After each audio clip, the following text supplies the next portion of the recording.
This is the Poco X5 Pro, which I've been using for the past 2 weeks.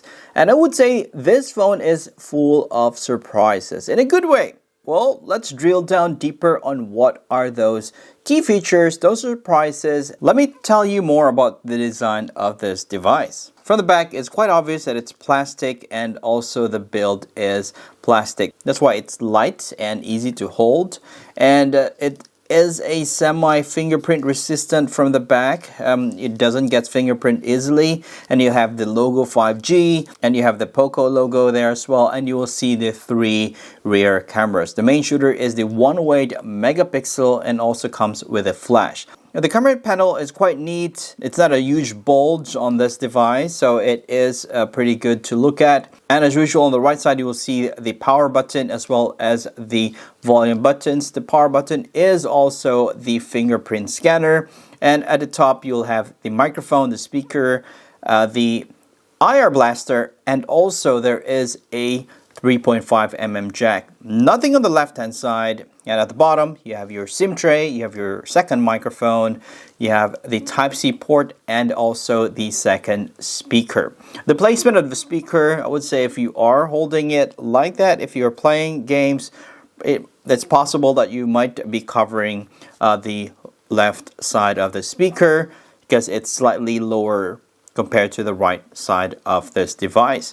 But pretty much it's quite neat. So watching any videos or playing games, you won't really notice that much the bezels because they're not super thick. I was quite surprised because it has a pretty good rich display. It has a 6.67 inches Full HD Plus with Flow AMOLED dot display. Nothing new. You might be seeing that on other previous models, but the color is quite rich. I wasn't expecting it to be that vibrant when I first booted up. The refresh rate is up to 120 Hz and brightness is 500 nits with a peak brightness of 900 nits. Again, the resolution is not new. It's 2400 by 1080p, but it's a wide color gamut. Watching videos especially, the colors are quite stunning and they're vibrant. And when it comes to darker scenes, you can still see a good amount of detail on it. And this also comes with a high-end auto dimming tech. It will auto detect the lighting condition and it will just adjust it accordingly. Moving along to its performance, it has a Snapdragon 778G. It's a 6 nanometer 5G strong core. It has a dynamic RAM expansion 3.0. You might have seen some models of Xiaomi that you can actually use your internal memory storage as added RAM. So right now I have the 8 gig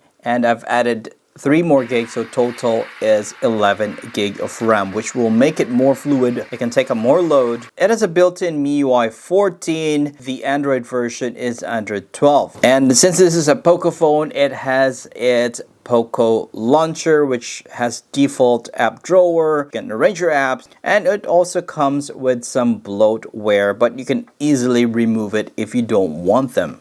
It comes with 3 color variants. One of them is black, which what I have, and it has some like texture design at the back.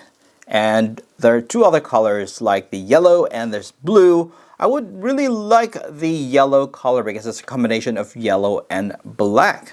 So as I mentioned earlier, you can actually, this supports 67 watt wired charging, and to 100% is about 40 to 45 minutes. But then again, that is already considered pretty fast. All the battery feature, all the powerful battery and charging with this thin device, very light compared to the previous version. So you are going to win either ways. And it also comes with a 67 watt power brick inside the box. And other things that you can find inside the box, you'll see this SIM ejector pin. You'll have some documentation for your device like the warranty card and safety information. You'll also have a silicone case just like any other Poco phone, and as well as the Poco device, which is wrapped in plastic with its key features printed on it. You also have the power cable and of course the power adapter, 67 watt power adapter. And I find the design quite easy to hold. It is a squarish, edgy kind of design, but the sides are rounded and the corners are rounded, but it's quite easy to hold, and I like watching videos on it because it is light.